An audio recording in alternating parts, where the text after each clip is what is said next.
Bonjour les amis, je voudrais vous proposer de faire une chose qu'on n'a pas encore faite. Je voudrais vous proposer qu'on parte en excursion. Je vais vous proposer un voyage à travers l'espace et à travers le temps. Ce que nous allons faire, c'est que nous allons partir à la rencontre de 10 dates marquantes dans la vie de la rhétorique. Bien sûr, nous allons parler histoire, mais au fond, ce que je vous propose, c'est qu'on commence à écrire notre légende.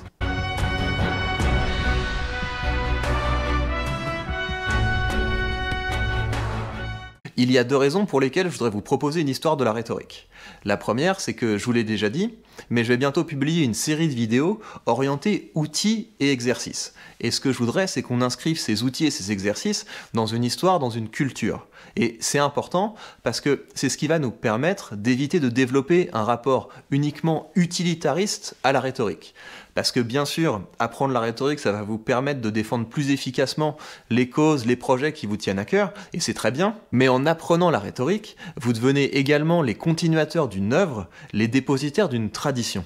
Et cette tradition, évidemment, vous pouvez décider de la suivre, vous pouvez décider de vous en émanciper, vous pouvez décider de la faire évoluer, mais c'est bien de savoir où vous situez. Et puis la deuxième raison pour laquelle je trouve ça utile et important de faire une histoire de la rhétorique, c'est que, à l'époque qui est la nôtre, nous arrivons à la croisée des chemins. Nous arrivons à un carrefour de l'histoire. Et nous pouvons emmener la rhétorique dans des directions très différentes, dans des directions opposées, avec des conséquences importantes pour la politique et pour la démocratie. Ceci étant posé, en route. Cette première date correspond au moment où notre espèce, l'Homo sapiens, s'est retrouvée la dernière représentante du genre Homo, avec l'extinction de l'homme de Néandertal. Si vous cherchez un peu, vous allez trouver d'autres sources où on va vous dire que l'homme de Flores a cohabité avec l'Homo sapiens jusqu'à vers moins 12 000. Mais moi, selon les derniers articles que j'ai lus, l'homme de Flores serait beaucoup plus ancien que ça. Il se serait éteint il y a beaucoup plus longtemps que ça. Quoi qu'il en soit, aujourd'hui, nous, les Homo sapiens, nous sommes tout seuls.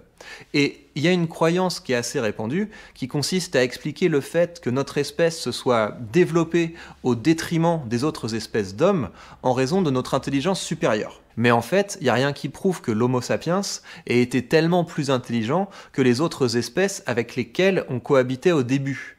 Et donc, il y a une explication alternative que je voudrais vous présenter, qui a été notamment défendue par l'historien Yuval Noah Harari.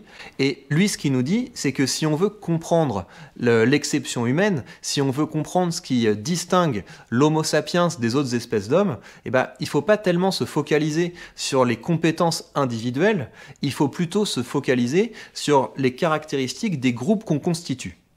Et là, la différence entre l'Homo sapiens et les autres espèces, c'est frappant.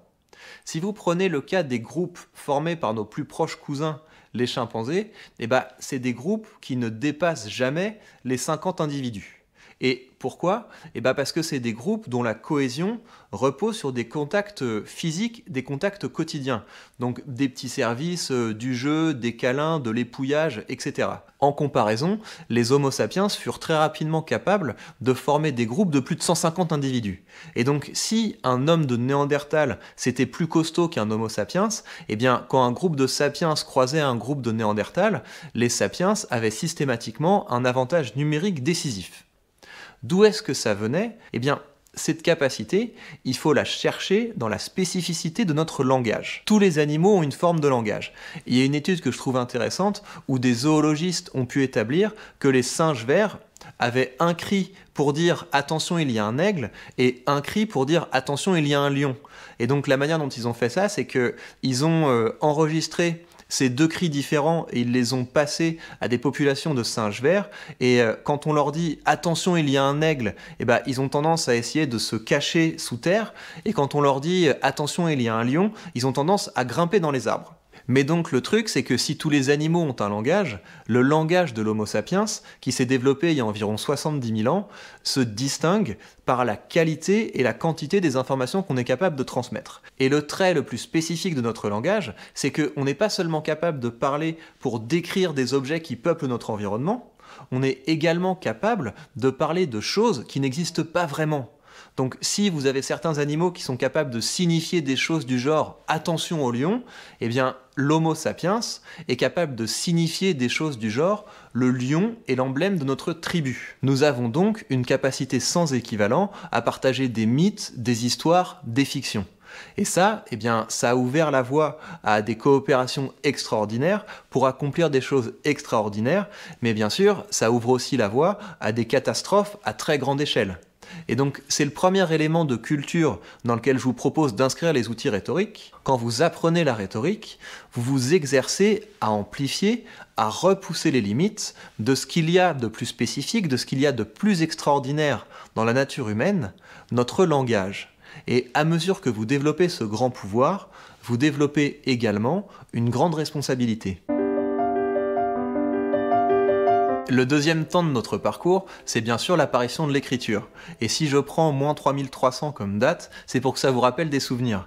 Alors après, je sais pas où et quand vous avez appris l'histoire, mais si vous êtes un Français trentenaire comme moi, il est probable que vous ayez appris que l'écriture est apparue en Mésopotamie, dans le croissant fertile. C'était une écriture en forme de clou, d'où son nom, l'écriture cunéiforme. Qu'est-ce que nos ancêtres écrivaient à l'époque? Eh ben, il est probable que les premières choses qui étaient écrites n'étaient pas très poétiques, que l'écriture est un outil qui s'est développé au service de l'administration et au service de la comptabilité. Le croissant fertile, c'est le lieu du premier grand développement de l'agriculture, le lieu de la première grande domestication de la nature et des animaux. Et donc ça veut dire qu'il y a plein de trucs à compter, il faut compter les récoltes, il faut compter le bétail, et puis ça veut dire aussi qu'on a des communautés humaines qui grandissent, des structures sociales qui se complexifient, et il y a un besoin d'administrer tout ça. Après, bien sûr, tout ça est matière à débat, parce qu'on peut se demander si le cunéiforme c'est bien une écriture, dans le sens où c'est pas la traduction, c'est pas la transcription d'une langue, c'est plutôt une technologie d'aide-mémoire. Et donc vous avez d'autres historiens qui vont plutôt situer l'apparition de l'écriture en Chine. Mais quoi qu'il en soit, vous avez un moment où personne ne lisait et écrivait, et puis un moment où l'écriture commençait à se répandre. Et ce qui m'intéresse, ce qui nous intéresse dans une perspective rhétorique, c'est pas tellement quand, comment et pourquoi l'écriture est apparue, c'est plutôt quel a été l'impact de l'apparition de l'écriture sur l'humain. Et là-dessus, il y a un article important qui a été publié en 1963 par un anthropologue et par un historien de la littérature, un article qui s'appelle « Les conséquences du lettrisme ». Et à la suite des deux auteurs, on peut tirer de l'apparition de l'écriture deux types de conséquences, des conséquences cognitives et des conséquences sociales. Au niveau des conséquences cognitives, donc de l'impact de l'apparition de l'écriture sur la pensée humaine, eh bien, on peut se représenter l'écriture comme un outil qui permet d'inspecter la pensée. L'écriture, ça nous donne la possibilité d'avoir de la pensée sous les yeux, ça nous donne la possibilité de développer une pensée sur la pensée, donc du commentaire, de la critique et de la logique. Parce que la logique, qu'est-ce que c'est? Eh bien, le point de départ de la logique, c'est une réflexion pour savoir si la manière dont une idée est formulée, pour savoir s'il y a un lien entre la manière dont une idée est formulée et la validité de cette idée. Et puis de même, la rhétorique, c'est également une réflexion sur le lien qu'il peut y avoir entre la manière dont une idée est formulée et puis la force persuasive de cette idée. Donc l'écriture a ouvert la voie à un nouveau degré de réflexion, une réflexion sur le rapport qu'il y a entre la formulation d'une idée et puis sa validité et sa force persuasive. Au niveau des conséquences sociales, l'écriture a ouvert la voie vers une pensée critique sur la tradition. Toute société a besoin de transmettre son savoir, de faire passer son savoir d'une génération à l'autre. Quand vous êtes dans une société traditionnelle, dans une société orale, eh bien, ce sont les sages, ce sont les anciens qui sont chargés de transmettre le savoir d'une génération à l'autre. Et la génération d'après, eh bien, son rôle, c'est de respecter ce savoir et c'est de le perpétuer. Et si vous voulez, ce qu'a fait l'écriture, c'est commencer à détacher le savoir des personnes qui l'énoncent.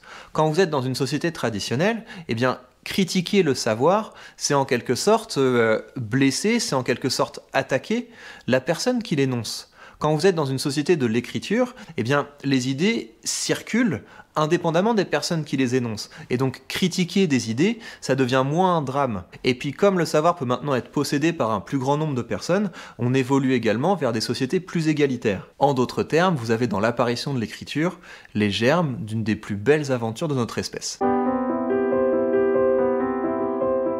Si je retiens cette date, c'est qu'elle correspond à une mesure emblématique qui a été mise en œuvre par le dirigeant athénien Périclès. Donc cette mesure, c'est de donner une indemnité de 2 oboles par jour aux citoyens qui se rendaient au tribunal populaire d'Athènes, l'Héliée. Et donc pourquoi c'est une mesure emblématique? Eh bien parce que c'est une mesure qui a permis de parfaire le caractère direct de la démocratie athénienne.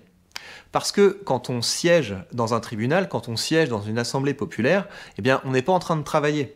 Et donc, même si les institutions athéniennes étaient ouvertes à tous, eh bien, de fait, c'était les gens qui étaient plutôt des rentiers, c'était plutôt les gens qui avaient les moyens de ne pas travailler, qui pouvaient y siéger quotidiennement. Et donc, ce qu'a permis cette mesure, c'est d'ouvrir concrètement et factuellement les institutions au plus grand nombre des Athéniens. Pendant plus d'un siècle, les Athéniens allaient participer à une des expériences les plus abouties de démocratie directe. Et je voudrais juste vous donner une idée un peu de concrètement ce que ça voulait dire. Ce que ça veut dire, c'est que si vous soupçonniez votre voisin d'avoir empoisonné vos bêtes, eh ben, vous n'alliez pas trouver un avocat, vous alliez devoir vous défendre tout seul. Vous alliez devoir aller au tribunal populaire, vous alliez devoir faire un discours d'accusation, et à la suite de ce discours, eh bien, votre adversaire allait répondre. Et à la fin, c'était pas un juge qui allait prendre la décision, c'était l'assemblée des citoyens qui étaient rassemblés en face de vous. De même, si vous considériez qu'il fallait baisser les impôts, qu'il fallait partir en guerre, ou qu'il fallait exclure tel ou tel dirigeant, eh bien, libre à vous de le faire, vous pouviez prendre la parole dans l'Ecclésia et essayer d'en convaincre les milliers de vos concitoyens qui étaient rassemblés devant vous. Être pleinement citoyen, ça signifiait être capable de pratiquer la rhétorique. Parce que la rhétorique, c'est une discipline qui est née avec la démocratie et pour la démocratie. Cette date correspond au moment où Aristote aurait commencé à rédiger sa rhétorique. Et donc la rhétorique, c'est un outil qui permet aux citoyens d'être pleinement citoyens. Parce que être pleinement citoyen, ça veut dire qu'on n'est pas juste capable de commenter ou de voter des mesures, ça veut dire qu'on est capable de présenter, de soumettre au vote, de défendre les mesures qui nous tiennent à cœur. Ça veut dire qu'on est capable de convaincre et de persuader un auditoire composé de plusieurs milliers de personnes. Et ça suppose de maîtriser toute une gamme de compétences. Vous devez être capable de rassembler des données pertinentes. Vous devez être capable de tirer des raisonnements valides à partir de ces données. Vous devez être capable de construire un discours qui va tenir dans le temps imparti, parce que les temps de parole étaient strictement limités. Vous devez être capable d'anticiper les arguments de la partie adverse. Vous devez être capable d'une réflexion stratégique sur les parties de votre discours. Qu'est-ce qu'on dit au début pour capter l'attention? Qu'est-ce qu'on dit à la fin pour amener le public vers une décision? Vous devez être capable d'un travail sur le style pour pouvoir rendre certaines de vos idées mémorables. On ne saurait être pleinement citoyen sans être un bon orateur. Et la rhétorique, c'était un artisanat de la démocratie. Un artisanat qui fleurit à Athènes et mourut à Rome. Fatigué par sa cavale, Cicéron n'a plus qu'un rêve, dormir une dernière fois dans son lit. Contre l'avis de son fidèle secrétaire Thyron, il met le cap vers sa villa en bordure de Rome. Pour la première fois depuis des semaines, il dort bien. Mais aux premières lueurs du jour, Thyron martèle à sa porte. Ils arrivent, les légionnaires arrivent, ils sont venus te chercher. Mais Cicéron ne se presse pas. Lorsqu'il sort enfin de ses appartements, Thyron, à l'espace d'un instant, l'impression de revoir le grand homme qu'il a été.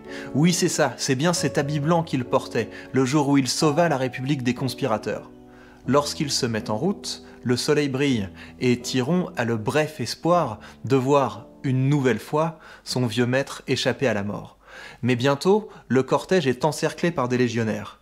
Les derniers amis de Cicéron se mettent alors en formation de combat. Mais Cicéron leur demande de poser les armes. Il est hors de question que coule un autre sang que le mien. L'histoire raconte qu'Antoine avait le sourire aux lèvres lorsqu'on lui porta la tête de Cicéron. Une tête et 2 mains. C'est tout ce qu'il restait du grand orateur. C'est tout ce qu'il restait de cet homme issu d'une famille modeste qui avait su s'élever grâce au verbe, au contact des plus grands. Avec Cicéron disparaissait le dernier grand auteur de rhétorique politique. Un siècle plus tard paraissait le traité du Sublime, un traité donc sur l'art de faire des discours qui flattent les oreilles et divertissent l'esprit de l'élite raffinée. C'est bien à cela que la rhétorique allait maintenant être réduite. D'un outil permettant aux hommes de prendre le contrôle sur leur destin politique, la rhétorique devenait un simple divertissement sans conséquence. La fin de la République romaine marque la fin d'un âge d'or pour la rhétorique. L'entrée dans une période obscure où les citoyens abandonnaient leur rôle d'acteur pour se contenter d'un rôle de commentateur et de spectateur de la politique. Et toute la question est de savoir si nous en sommes sortis.